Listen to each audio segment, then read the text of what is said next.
lagi dalam segmen Hoax or Real.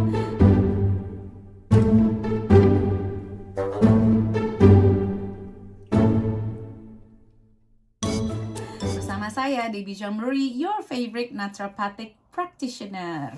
Oke, kita akan mulai. Lucu-lucu nih pertanyaannya. Kita mulai dari yang pertama. Firmansyah.Brian, makan kacang bikin jerawatan. Hoax tapi real. Gimana tuh ya Bu Debbie? Jadi sebenarnya nggak semua kacang-kacangan, karena kacang-kacangan itu bermanfaat, mengandung manfaat vitamin E yang bagus sekali buat menyembuhkan jerawat dan bahkan mencegah jerawat. Lemak sehat yang bagus sekali, seratnya juga tinggi, dan banyak mikronutrisi lainnya. Dan banyak yang mengandung zinc juga. Oke, tapi kacang tanah yang digoreng terutama itu berbahaya buat yang jerawatan. Dan kebanyakan di Indonesia itu banyak yang makannya kacang tanah dan digoreng pula. Bentar lagi mau puasa nih sama lebaran, banyak tuh kacang tanah goreng ya kan. Jadi itu yang bikin jerawatan. Next question, Fitriksin. Suka makanan manis, makanan manis-manis, darah manis, jadi disukai nyamuk. Real. Real itu jadi biasanya itu memang mempengaruhi si nyamuk-nyamuk ini mau datang. Lucu ya. Ini juga saya tes sendiri ya. Jadi kalau saya ke Indonesia, saya suka manis, tapi saya masih makan yang pahit gitu. Saya masih nyari yang pahit-pahit biar bales, biar seimbang. Karena kan keluarga saya, mama saya itu punya keturunan diabetes. Jadi cara saya untuk mencegah adalah kalau ketemu yang pahit-pahit tak makan gitu loh.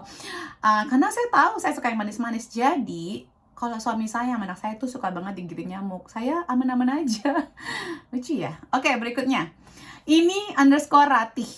Ada ahli gizi bilang yang bikin dia ngalamin autoimun karena pas COVID minum kebanyakan suplemen. Hoax. Ahli gizi loh ini, dokter ini berarti. Ya, waktu itu juga saya pernah nonton ada seorang dokter medis juga ya yang kena autoimun vitiligo, terus bilangnya gara-gara suplemen. Nah, ini dia apa ya istilahnya, keblenger ya dengan suplemen. Dokter medis tidak belajar suplementasi. Mereka belajar mungkin komponennya, kalsium, magnesium, dan lain-lain. Dan bahkan yang seperti ini aja tuh yang banyak dipromosikan adalah kalsium. Kayak ibu hamil disuruh minum kalsium, padahal banyak yang kekurangan magnesium. Jadi mereka tidak belajar penuh suplementasi, at least tidak dalam posisi seperti naturopat. Memang untuk menghindari penyakit kita bisa mengoptimalkan nih nutrisi kita lewat mikronutrisi ini. Nah, kami juga kalau sebagai naturopat, kami belajar jenis suplemen tuh bisa berbeda-beda.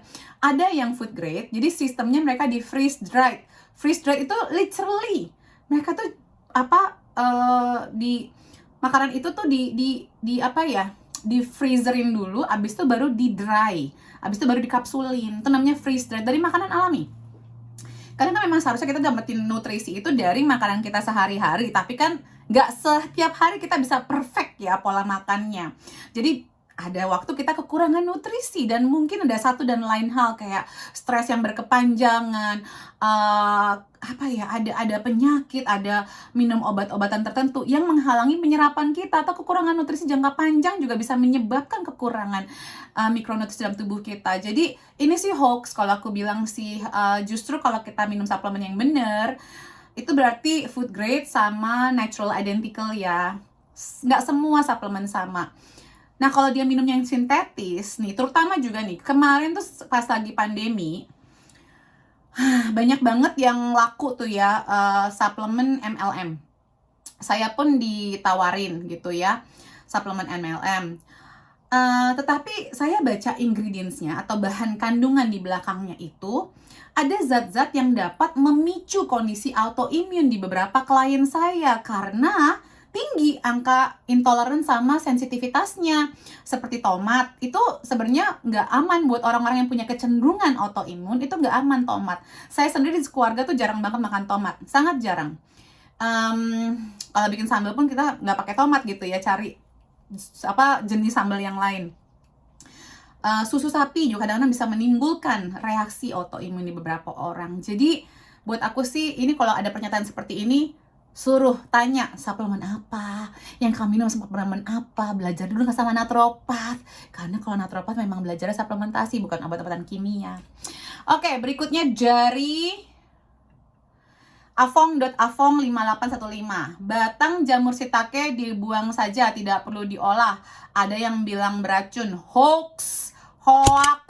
Tidak beracun, cuman kita males aja makannya, aman kok. Lah ini kalau pohonnya ininya aman, topinya aman, kenapa ininya bisa beracun ya, gimana ya? Aman, cuman tuh seratnya lebih tinggi aja, jadi orang banyak yang gak suka. Oke, berikutnya dari Nana Yolanda. Makan daun pepaya saat hamil sangat berbahaya untuk kandungan. Real itu. Jadi bukan sangat berbahaya sih, ditakutkan bisa mempengaruhi janin gitu, memberikan efek negatif ke janin. Berdasarkan penelitian dari